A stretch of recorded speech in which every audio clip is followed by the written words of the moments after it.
You definitely. Okay, no. The media. No, it's good. Like, Hey, shit. Okay, one more. Hey, this is Elle Puckett, and this is Arts and Crafts with Bo.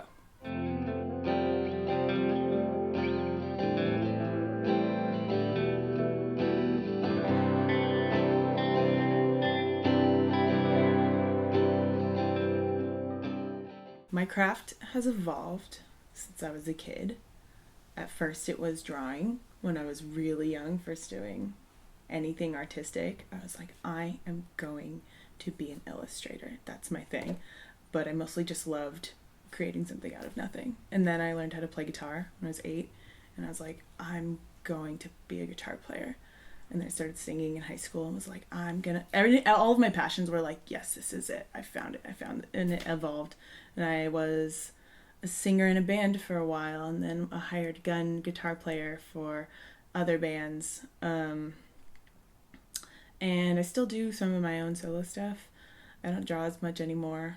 But yeah, I would say I'm a guitar player, and I like to write music, and I dabble in production a little bit.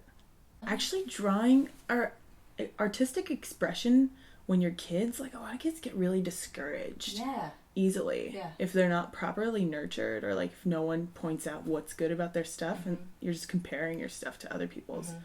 So a lot of times it's just like whoever can imitate the best is technically the best artist. As many people as I've told my story to, nobody's ever related. Like, oh, I can't really relate to that. But it's there are a lot of relatable things about the way I did this. It was kind of like a lot of kids, I learned guitar. My dad is a guitar player, but I kind of just wanted to learn on my own. Wouldn't really let him teach me anything, so I learned on YouTube for a really long time. I would watch people's hands. I wouldn't even like look up the theory of it, because that was like, it took too long. I'm a visual learner, so I would watch guitar players' hands and try to copy what they were doing. And that's how I learned how to play guitar. And then I started teaching guitar and had to teach myself the theory of it, and in order to teach well. And that's kind of like how that came about. So I think that's relatable. Anybody can do that. You can teach yourself an instrument if you're really inclined to do it, and you really just like, you hear it, you can do it. I don't know. I think anyone can do it. I feel like and this is maybe not for everyone, but I had a knack for playing guitar. And so it was, and I think it was because I had watched my dad play. I'd watched people's, and so I would pick things up, and then it's like already knowing what something is because it's just there, and then asking someone, what is this? Like, I found this thing, or like I see this thing, or I can do this thing, I just don't know what it's called. So just the language was necessary to teach, but it didn't affect I don't know, the education side of teaching or of learning guitar is kind of just to have names, but like for the technique part of it, that's so much more it's intuitive to you. Yeah. You can teach it, but it has to be like in your body. Or you have to train your body how to do it. Like, and that kind of comes from within. Does that make any sense? No, yeah. It's almost like right. You knew what you wanted. Right. This is more just like flow, like what sounds good, and then later on you realize that's why that sounds good, because it's a major 7, and you know what I mean? Like, that's why I always really like when this, I liked putting the language to it afterwards, and then it all clicking in, just like, oh, that makes, okay. So it's like I pick up patterns and shapes as I go, and it's sort of more of an adventure, I would say, rather than, and that's how I wanted to discover guitar. I wanted to discover it for myself, but that's just the type of person, like, I don't think I let my parents teach me how to tie my shoes, you know? They're like, you really need this to teach you. I'm like, stop, I got it. Like, I can figure this out. It's easy. But you're 16 by then. Like, I got it. Oh yeah, I just wore Velcro until I was 16. Only slip-ons. But yeah, I've been doing that since I was 8 years old. Or 8 years old, first picked up a guitar. 15 years old, first wrote a song. Uploaded it to YouTube, and then my sister and I were in a band. We started writing songs together and gigging around when we were in high school, And then that band turned into something we were more serious about, and we went on some little local tours and ended up signing to a record label called Tooth and Nail Records, and did a couple records with them, did touring for a few years. We did Warped Tour in 2010, I think. And by the end of that season, we decided to move to Nashville to pursue music full-time. We were living in New Mexico at the time, and I was about 20 at that point.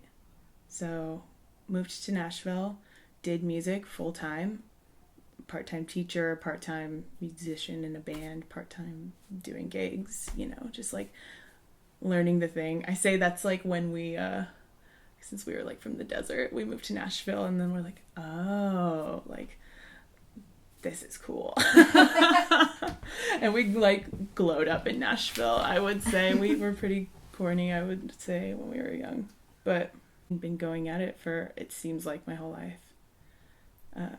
Well, yeah. If all that had happened by the time you were 20, that had been like your life. It's been multiple lifetimes, for sure, like within the music industry for me. So you're originally from New Mexico? Mm-hmm. Yeah. Grew up in Rio Rancho, New Mexico. What's the music scene like? When I was doing music, metal and hardcore. Not metal.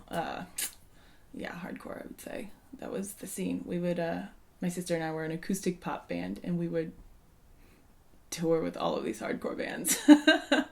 That was so funny. I don't know why we were just like the token acoustic pop. Hold on, I was like, thinking like the Evanescence sense. But we were like not like Evanescence. I could totally fuck with Evanescence like at that era. Yes, absolutely.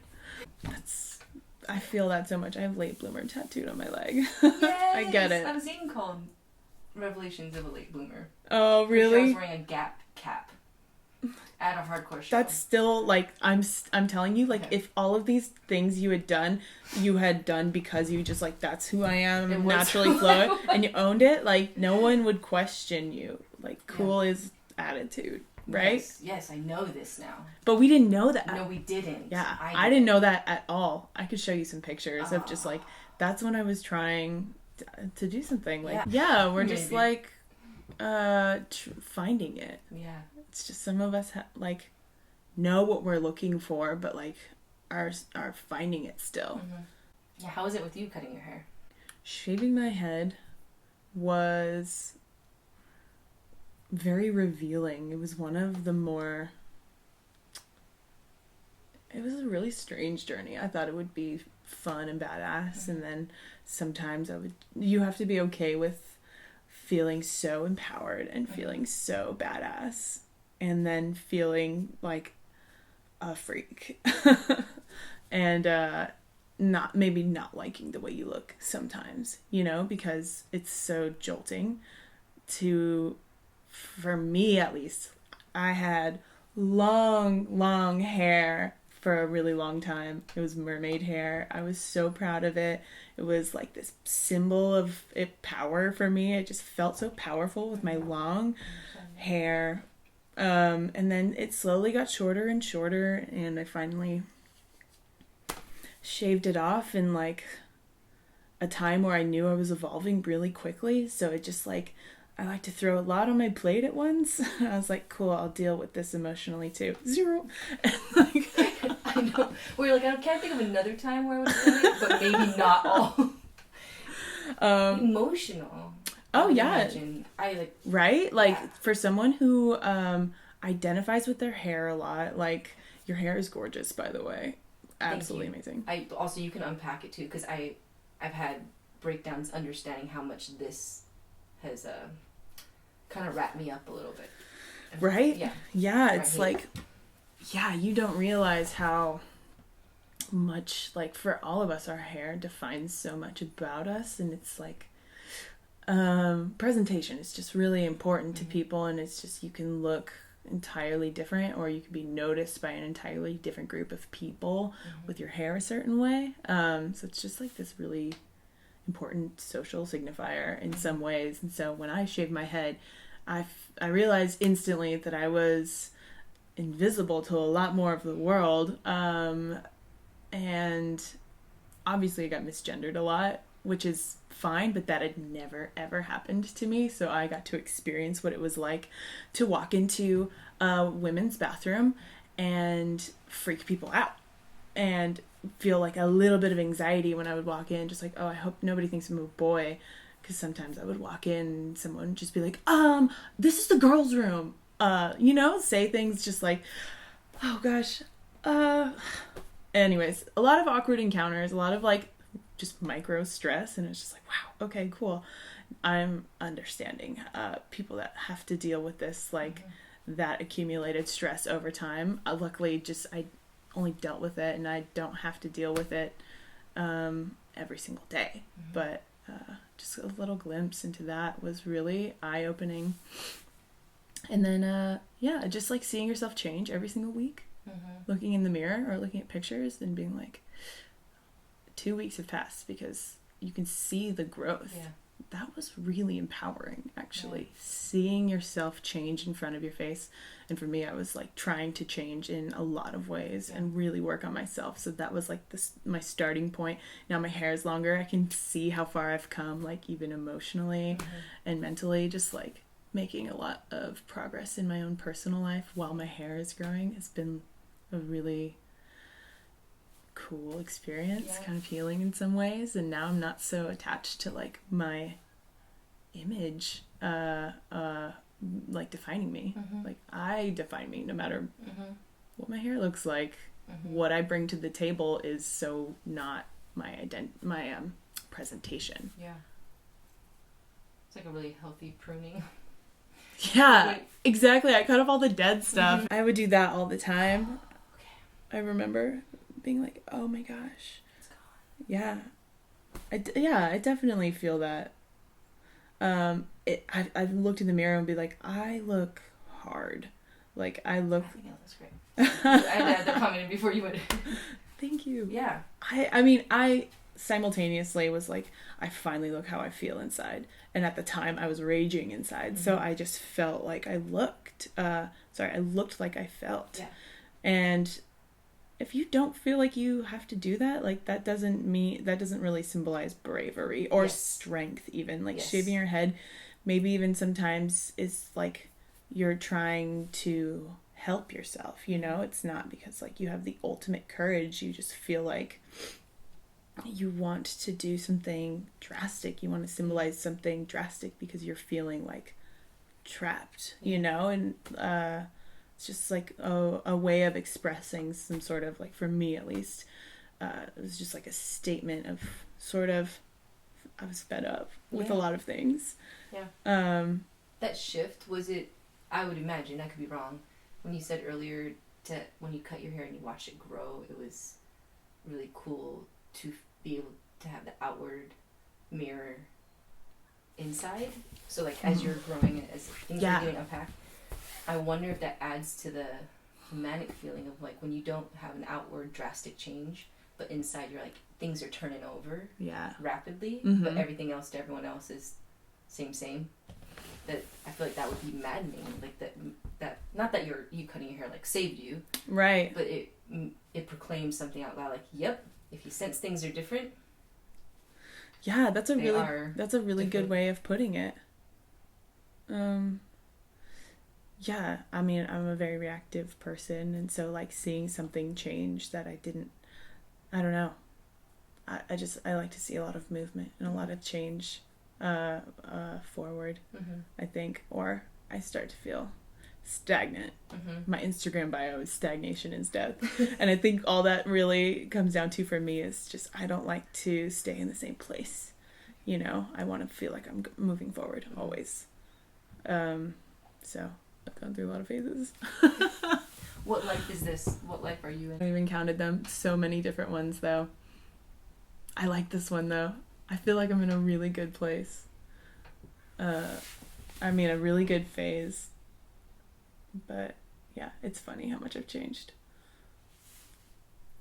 I feel like I'm very open right now. Like, I just feel like this is a time where I'm becoming, I would say, this version of myself that I have not, we were talking about this earlier. I'm kind of giving myself permission to do things that I didn't know I had permission to do. So even being more androgynous, something that is new for me. I have like really gotten into tattoos, and I love tattoos, and I have a lot of them, and I just like that. This is something actually that I haven't taken, I haven't shown my family my tattoos because it's not something that they would understand either. So it's sort of like a Portland thing, that we are all sort of in this similar frame of mind, you know, and when you get outside you realize, oh yeah, the world is still, there are places that that are not like Portland. Like, not every place is safe. Yeah. Since your biggest shift from your band with your sister, I said band really weird. Band. Like, you're from the UK. Yeah. Your band. Your band. I don't know why it came out like that. How has that shaped the kind of music you create or participate in now? Are there really clear links between them, or are they more subtle, like just what it trained up in you as a musician? Okay, so honestly, the music I used to make when I was a teenager was the music that maybe anyone makes when they're young, is a recreation of something you've seen, and you try to recreate it as well as you can. That's like what we're sort of trained to do in school. Like, we all need examples, do it like this, and you'll pass. Like templates. Yes, exactly. That's how I felt that music was for me, like the making of it. A lot of co-writes, a lot of just like, let's try to go for this, and we did that. And so I think making real art is a different side of, like, that to me now was not the journey of making art that I want to be on, or I want a different journey if I'm going to put out any more art. I had to have gotten to that conclusion in a much more honest way, I think. And that's not something that I was taught, and that maybe a lot of us were taught. It's like how to make real art, how to be actually honest.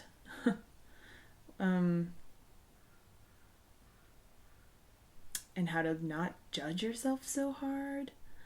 'Cause that's when we start to be like other people, you know? That's when we start to make art that is derived and a little more soulless, is when, oh man, I could go on a tangent. No, I like your tangents. I feel exactly what you're saying, and I think maybe this is something you've learned because you've come out of it, and like want to collaborate more. Mm-hmm. Oh, okay.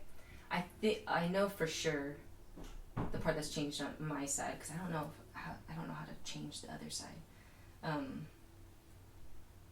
I had to figure out, like, give myself permission to like my stuff. Yeah. Because there are a couple instances where I spent some studio time, and it wasn't like I didn't like the person. I like so respected the person to a point where I gave them full reign commentary over not just the project, but like internally what was going on. So I would take stuff super personally, and didn't know how to say, oh, that's an area where I can grow, and no, you can't touch that because I meant that, or that's redundant, I meant that. Like, things like that, I didn't know how to do it. That Gap hat, you meant that. I meant for that hat to be on my head. Don't take it off. I meant. You know what? When you mean something, when you, like, don't question yourself, other people don't question you. Yeah, and I didn't have that muscle built up. Mm-hmm. So for a long time, I think I was like, oh, it's all on them. And now I'm like, no, it was on them, and I didn't know how to say line. Right. And if you can honor that in our writing, in our production, then sweet. this partnership could work, and if not, that's okay. Keep doing what you're doing, but I'm gonna go elsewhere. I just kind of like dissolved and avoided all that. I thought maybe I'm just not good enough. Maybe that's just not my fit. Sometimes collaborating, though, just doesn't work. Like, it's artistic minds being put together, and artistic minds are some of the most, like, challenger minds, you know what I mean? Like, we, artists are the most opinionated. You know, we have really strong opinions about what something should sound like because we create things in our minds all the time. And just like, well, this is how it sounds in my head, you know? And then if you don't have the language for it, and I think that's what really made me insecure, was where if someone else was way better at articulating what they had, I could be like, my head would be like, I just need to feel a little bit more, and like, huh? Like, what the hell? Like, you know? I could draw it for you. Maybe I could draw it for you? Like, no, like, you have to give yourself freedom from those rules, you know? Like, it is kind of up to you in so many more ways than you realize. It's not up to anyone else. Yeah. Like, you can actually just decide to move forward with something or just accept something the way it is or really change something that you're not okay with. You kind of always have a say. Yeah. And we don't remember that. We just think life is happening to us. Yeah. Yeah. For sure. Do you feel like where are you in, I'm sure this will evolve, but in collaboration, I guess being a part of a band, I don't know, there's collaboration in that, but with your solo stuff? Solo stuff, collaborating, I have so many, okay, so yeah, it's I relate to what you said about that so much. Collaborating is sometimes so easy and it just flows, but that's kind of rare. When you find someone that you can collaborate with and you can just share brains and make really good art with, sometimes you can't help it, but those are relationships to not take for granted because it's just, I think people, when they put their heads together, can make really good art because you can help unlodge each other from just getting stuck. When I make music alone, which is frequently because I'm kind of making music alone in hotel rooms and stuff on tour, I sometimes will just write myself into a hole and I don't know how to get out of it, so I have to put that song away and come back and look at it at another time when I am like I get too close and without somebody else to help me zoom out, I can't hear it anymore. And so collaborating is, I think, really important, but it's so vulnerable. It's really hard to be honest with somebody, completely honest with somebody. And maybe that's just a me thing, maybe that's a female thing, maybe that's just like an introvert thing, like I don't know what it is, but like sometimes getting out of your own insecurities that you're going to offend someone or your idea is not actually that good or yada yada, like you're kind of standing in your own way. You need to just accept the way things come out of your brain, and they're good because they came out of your brain. They're not going to come out of somebody else's, and no one's going to hear it the way you actually hear it. We just like we compare ourselves and we put it through too many filters sometimes before we just let it flow. And that's what making real art is, I think, just like letting it flow. We always stop our own flow. So yeah, that's a skill that I'm currently trying to hone in on, that one. Not stop the wheels from turning. I have The Artist's Way. I'm not ready yet, but like so many people told me to read this book. It's right over there. Haven't gotten it yet. It's like basically don't quote me on this, but I think it's a kind of a book about finding your inner child as an artist, and how that kind of helps dislodge you, basically, like writer's block, artist's block, how we can get out of our own way. No, but it's like at the end of it, if you're collaborating with someone to make some sort of art, you are like birthing something into the world. Yeah. So like make sure you want that collaboration to exist. That association between, like if you're making music with your partner, Mm-hmm. which I've done before. Like, those are gonna exist. If things ever aren't around, that still exists. You know, like, I remember I have X songs where, like, hearing those songs are like, wow, that was, I didn't realize how powerful it was that we, like, the thing that we were creating together. Like, music is so powerful, and we need to respect it sometimes when we're making it. Yeah. We're bringing something into the world. When you said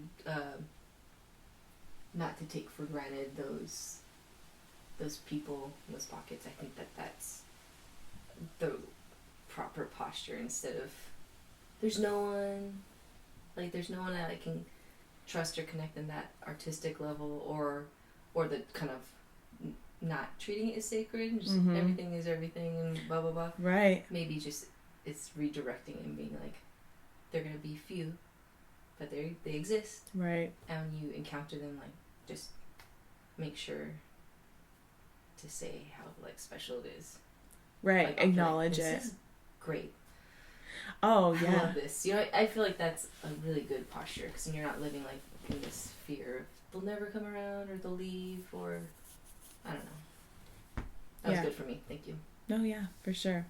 And call up some people. Thank you. People. I love doing that when I'm in a good moment and I realize it, I understand it. I feel like I'm lucid dreaming, but in real life, wait, this is really good right now. Like, call it out for being that. You're just like, oh, I can control, like, making sure I remember this. Yes. You know? Yes. Say the marking of it. Marking it. Yeah. Good. Yeah. Sweet. Checking it. Check. Got it. I'm meandering a little bit, and you can keep me on track, but I'm having a good time. Oh man. Water? How are you doing? I'm good. Is my clothes in the background all? They are in the background. It doesn't look messy. Cool. I actually was looking at your clothes. Yeah. The camera. The jar of tampons, especially. Yes. Oh, it's blurred out. You can't tell. I was thinking, like, I wonder if she's gonna take on tour. Like, you can see my jacket, my jacket problem that I have. I need to get rid of all these jackets. Listen, I haven't unpacked my stuff in a while, and then I finally, like, got this place in February because I've been on tour for a year, and unpacked everything and hung it up and was like, oh, I have too many jackets. I didn't realize, they're mostly just jackets. Gosh, it's embarrassing. Jackets are great, though. I love a nice outer layer. Yeah. That sounded so real. Also, like, something a posh mom would say. Like, I just love a great outer layer. You know? I'm an indoor cat. It's so wonderful. I love it. It was so true to, like, you weren't playing or faking anything. I'm truth about that. I grew up in the desert, so no place is warm enough. I always need a layer. Like, what has that been like? Yeah. When your life is public like that? Because then you don't get to, like, I'm going to disappear for 10 years and develop. Like, people have documented it. Well, it's not just me, it's everyone. We're, like, the generation that everything is on the record. Mm-hmm. That's so scary, I would say. Especially, like, living publicly online and going through phases. This is honestly why I really, this is strange, I really appreciate someone like Miley Cyrus, who I would say has gone through so many public phases, and I really appreciate that. Just like, yes, we change, we, like, totally ditch our previous versions sometimes to try something else, because we're, like, some of us are emotional, and some of us are just, that's how we are. We're, like, extreme in that way, where we like to turn the knob all the way up to hear how it sounds, and then bring it back down, just so that we know, like, where's our boundaries? Like, we are trying to figure out, like, where we exist in this, you know? So, like, going through public phases for me has always just been like, yeah, I'm totally down with this. I'm totally down to have to just be this version of myself, and I don't want to box myself in. For other people, for my family, it's been really hard for them to see me change so much. Some people, I think, knew a different version of me, and they don't understand a more evolved version of myself. And that just makes me a little bit sad, just to see myself becoming something that people don't understand. But I think we all do. Hang on. Do you think we all do? Real quick before I say this. I think publicly evolving is just what everyone is going through right now. What everyone is starting to understand the benefits and like kind of the hardships and the mental struggles that come with like being so public online with everything. I've always been very public. I've changed drastically. I came out online basically. And it's hard not to feel like you're doing things for the opinions of others by being so public.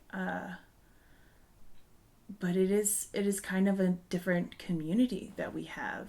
You know, it kind of makes the game has changed. It feels like a game, right? It feels like we all exist on this other plane, and that is just a different community. You know? Yeah. And maybe it's not good for us, but it's the way the world is. But it exists. Moving. So it's this feeling of it exists. If I'm going to shift in this plane, then I might have to also communicate it. It's like another part of our identity, which is like, I get people asking me all the time, why is your Instagram handle Rosie Ugly? And I really resonated with that name, but to articulate it has actually been really hard because it's a pretty scattered reason why I really resonate with this name, Rosie Ugly. I'm not calling anything ugly or myself ugly, and it's something that's very specific to me, but people need to know why. People need to, if I'm putting something out, it's like I'm suddenly obliged to explain it to this person because it's public, and who else would I put it out there for if not this person who has a question about it? Like, you put it out there. Now I have the right to ask you a question about it, because why else would you put it out there? So I'm kind of trying to find that balance. No, I get you. Yeah, that clicked for me. Like where is that balance? But because there are things. It's like, do I owe people something because I put it out there? Did me putting it out there?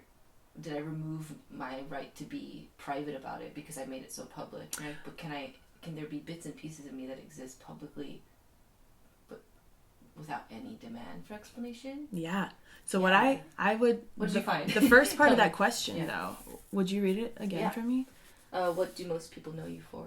Right. So people know me for, like, Instagram or playing guitar or whatever aesthetic I put out online. I think a lot of people, that is what they know of me. They know my internet presence, which is so strange because of this conversation that we're having. Because I know when I put something out there, people feel entitled to ask me about it. And I'm actually kind of a private person. But I can get really, I can go pretty deep with my thoughts, and I just don't put that out there publicly. Like, I definitely have a lot more to say than I actually do on my internet platforms because, I think I just am a more private person than it seems. I don't like to publicly put out things that are too intimately associated with me. So it is more like aesthetic, but then that's kind of what all that people see is like my aesthetic side, and then my guitar playing, which is fine, but it's more of like a public profile. And then like in my inner circle of friends, like we have deeper like thoughts and opinions about like more specific things, and sometimes that'll leak out there onto the internet platforms, but it's hard to know like where's a safe space and what's a safe thing to say. I'm kind of like, I protect myself in that way because I have changed so much, and I never want to be on the record when I'm not ready. Or I want to always give myself permission to like grow and change my mind about something before it's like on the record, online, cemented into whatever, like this is who this person is. You know, because we so quickly sum people up these days. So you got to be really informed or really careful. It's heightened right now. Like what you say is really important. Yeah. And I agree with that. So yeah. I think that you expressed that really well. That's not what I think. That was all. I was like, I think that you expressed that really well. I know that you expressed that really well. Period.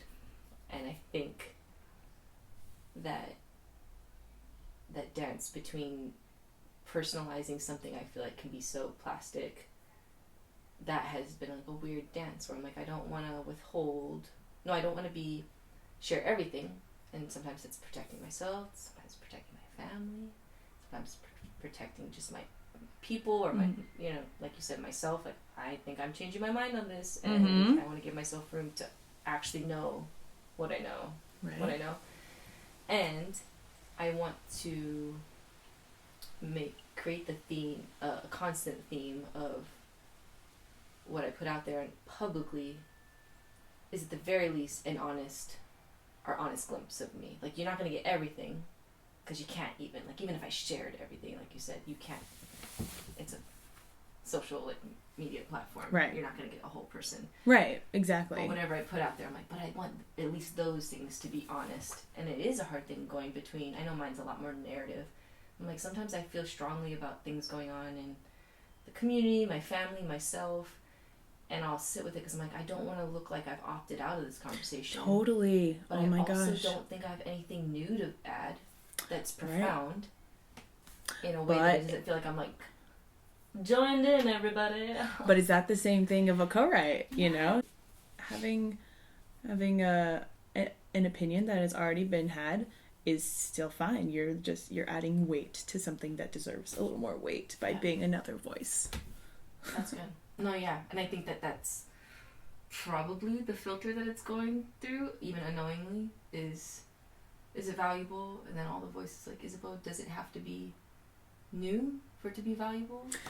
Actually, as we're having this conversation right now, I actually feel liberated by it, because this is something I know and I'm saying, but needed to hear. Even like, still. I meant it. Yes. Just like, yes, that is totally true. Why have I not been constantly reminded of this? Yeah. No, it's What is something that you've changed your mind about recently? I don't think so much like my mind has been changed.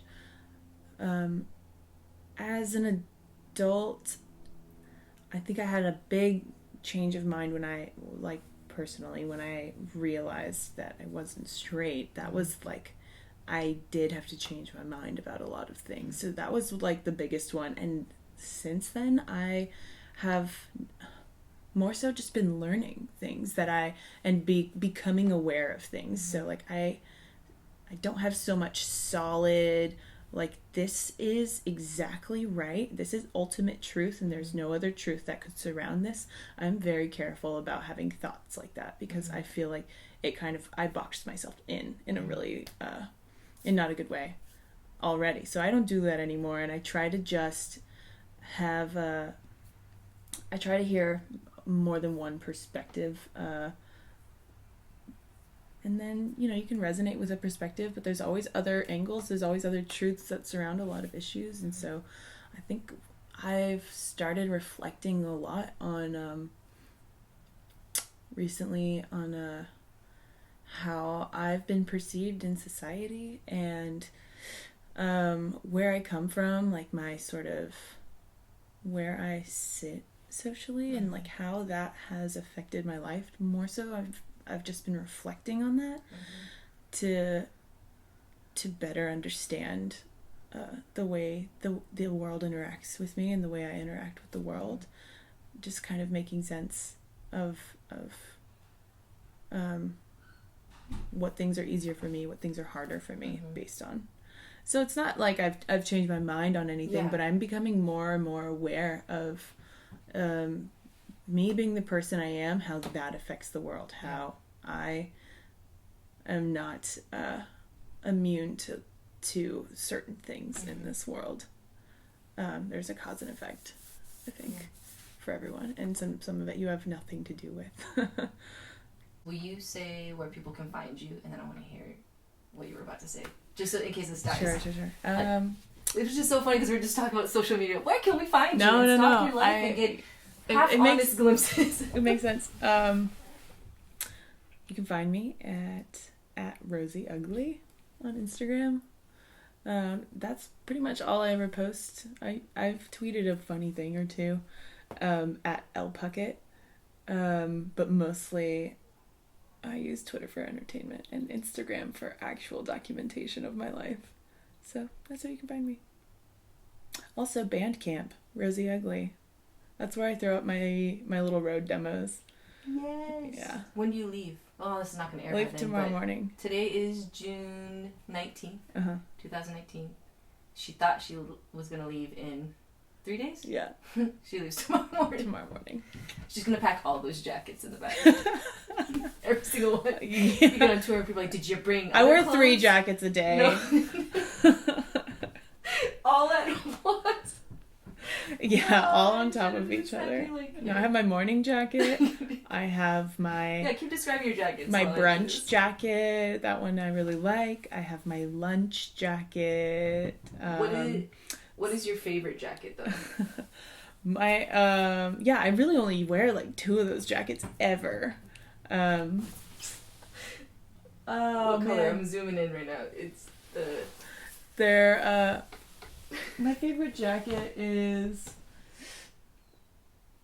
don't make me choose. This is why I have so many.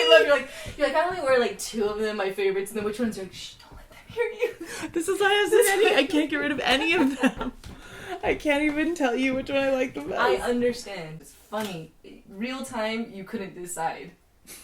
Like, you turned out of a panic. You're like, I don't know. Like, don't make me choose one. That was, yep, I think I've got a problem.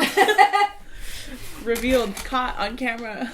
Also, I should have asked before. I'm like recording in your room. Oh, Is no. Okay. Yeah, that's fine. But I have little curtains, so I was like, hopefully this doesn't look like a total garbage location for a video. Aperture man blurred out. It just looked like, oh, this is room. She's like a real person. Relatable. That's what I heard. Relatable. Got it. Jackets, tampons. Couldn't even see those tampons, honestly. I hope you can. I hope you. I might just like zoom in, like for half the interview.